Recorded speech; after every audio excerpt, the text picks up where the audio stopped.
Salut à tous et à toutes, c'est Cryptopina, un mélange de crypto et de cyprine. Aujourd'hui, on se retrouve pour une nouvelle vidéo où je vais vous présenter 6 indicateurs pour prédire une tendance, qu'elle soit haussière ou baissière. Évidemment, c'est pas une boule de cristal, mais voilà. En tout cas, c'est pas des indicateurs pour faire du trading, pour faire du très court terme. J'espère que cette vidéo va vous plaire. C'est des indicateurs qui ne sont pas forcément exposés sur des grosses chaînes ou quoi que ce soit, ou que les nouveaux ne connaissent pas forcément. Donc voilà, on est parti.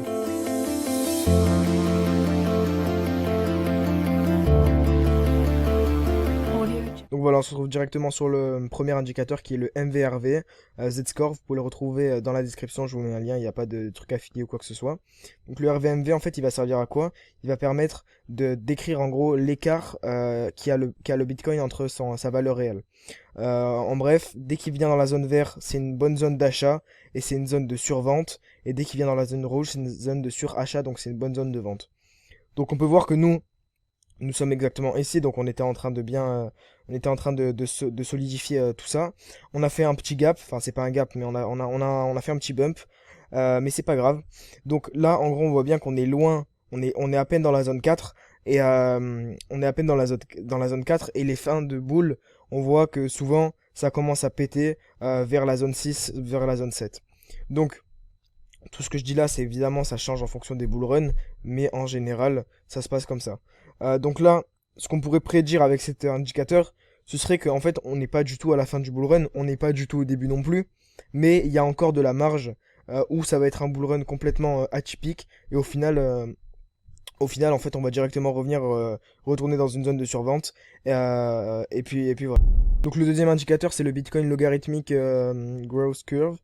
Donc en gros, c'est un indicateur qui va vous permettre, encore une fois, c'est pas une boule de cristal, de savoir un peu où on en est pareil sur le bull run. Et on voit bien qu'à chaque bull run, que ce soit le bull run de 2017 ou celui de 2013, à chaque fois on vient retoucher cette trendline en haut, en jaune. Et là, on voit bien on y est pas loin, mais il nous reste encore un x2 à faire pour venir la retoucher. Alors encore une fois, est-ce que ça va être un Bitcoin atypique, différent des autres? J'en doute, mais pourquoi pas. Si on vient se rapprocher un peu plus, on voit bien que là on est en train de consolider juste ici pour pourquoi pas justement venir la toucher plus tard. Et on voit bien que cette zone, elle est au niveau des 100 000. Donc ça ferait encore un x2.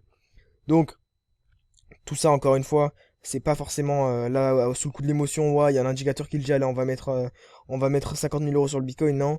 Mais avec du recul, avec ce qui se passe en ce moment sur l'alt season et tout ça, on peut peut-être commencer un peu à dériver sur le Bitcoin. Ensuite, au niveau du stock to flow, on voit bien qu'il nous reste encore, pareil, on n'est pas au début du bull run, mais on n'est pas encore à la fin. On voit bien qu'il nous reste encore un petit bout de chemin à faire, comme on le fait à chaque fois sur les bull runs, même si c'est pas toujours pareil. Donc on voit bien que l'halving a été effectué juste ici, et là on commence à repartir, et comme on le fait à chaque bull run, hop les, on casse cette ligne là, comme vous pouvez le voir en marron, on vient prendre un peu, et hop là on commence à repartir en bear market, comme on l'a fait ici.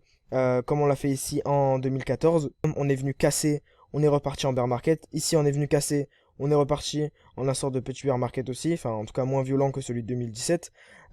Et là, on voit bien qu'il nous reste encore un petit bout de temps. Alors, évidemment, il nous reste pas encore, enfin, selon ce graphique-là du stock to flow, il nous reste pas 5-6 ans, mais vous m'avez compris. Encore venir casser cette ligne-là pour pourquoi pas revenir. Donc il nous reste peut-être encore un nouveau top à effectuer au niveau du Bitcoin. Donc comme je l'ai dit, c'est une vidéo courte, on voit les fondamentaux des indicateurs pour prédire une tendance. Alors il y en a plein d'autres, hein, mais moi je vous parle de ceux que j'ai. Il y a aussi la vague d'Elliott, mais bon, on le fera peut-être dans une autre vidéo. Donc là on est directement sur le Fear and Greed. Donc je pense que pour le coup, celui-là, vous en entendez beaucoup parler. Il y a des applications sur téléphone pour le voir directement, pareil avec un jour de délai. Donc là on voit bien qu'on est à 61. Donc ce serait plutôt une zone de hold ou bien pour prendre des profits petit à petit, même si on prend des profits tout au long des phases haussières. Donc encore une fois, tout ça, vous pouvez le retrouver directement sur TradingView. Vous allez sur un coin, vous descendez, et puis il y aura ici le Fear and Greed.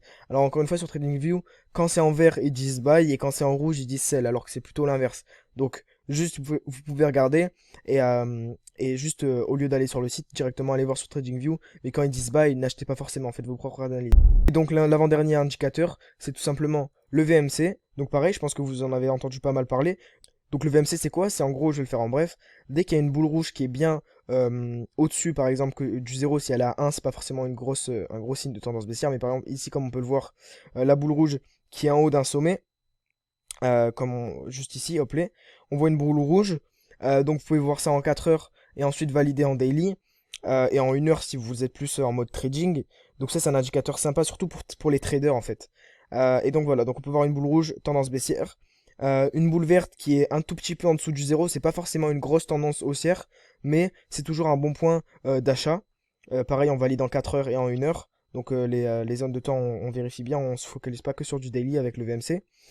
Et donc pareil, là on voit bien qu'on a une boule rouge, ça va sûrement revenir toucher le range, mais tout ça c'est prévisible vu que on a deux grosses trendlines, un gros support et une grosse résistance qui sont bien visibles. Mais par exemple, on peut le voir, allez, on va aller voir ça avec du Bitcoin. On peut bien voir au niveau du Bitcoin, j'ai pas fait les trendlines pour le Bitcoin. On voit bien qu'il y a une boule verte qui est bien basse, hop là on reprend. On va le voir par exemple même ici, une boule verte qui est bien basse, on reprend. Une boule rouge, juste ici par exemple, qui est bien hausse, hop là on descend. Alors c'est évidemment tout ce que je dis, je vulgarise, je pars pas dans les détails, mais voilà, vous m'avez compris. Donc le dernier indicateur qui est le RSI, mais le divergence indicator. Donc c'est un RSI juste qui vous met les divergences. Donc en gros, ça va juste tout simplement vous tracer les divergences, excusez-moi. Donc les divergences, c'est quoi? C'est par exemple, on voit bien que le marché il est haussier et le RSI il est baissier. Donc ça, c'est une divergence bear market. Alors c'est pas forcément instantané, hein, ça va pas forcément dire que hop, il y a une divergence, c'est bon, c'est le bear market, non. Mais c'est juste des divergences de tendance baissière. Donc c'est un indicateur vraiment utile que pas forcément énormément de débutants utilisent. Après, bien sûr, quand des gens qui sont un minimum depuis quelques mois dans les crypto-monnaies, bien sûr qu'ils l'utilisent, la plupart du moins. Donc on va aller voir ça, je sais pas, je vais vous donner un exemple tout de suite avec, voilà, avec le Rarible. Donc le Rarible, on voit bien qu'ici, il était plutôt droit, et sur le RSI, il était complètement baissier. Vous pouvez le voir, divergence bear market. Qu'est-ce qui s'est passé après? Bear market. Alors c'est pas une science exacte, mais voilà, après on a perdu environ 64%. Et puis là on voit bien d'ailleurs qu'il est en train de ranger, il va sûrement péter d'ici quelques semaines, mois, ou pas. Donc voilà. Au niveau des indicateurs, j'espère que cette vidéo vous aura plu. N'hésitez pas à liker et vous abonner. Ça prend du temps, j'espère qu'on va agrandir la communauté. Et puis moi, sur ce, je vous dis ciao, ciao.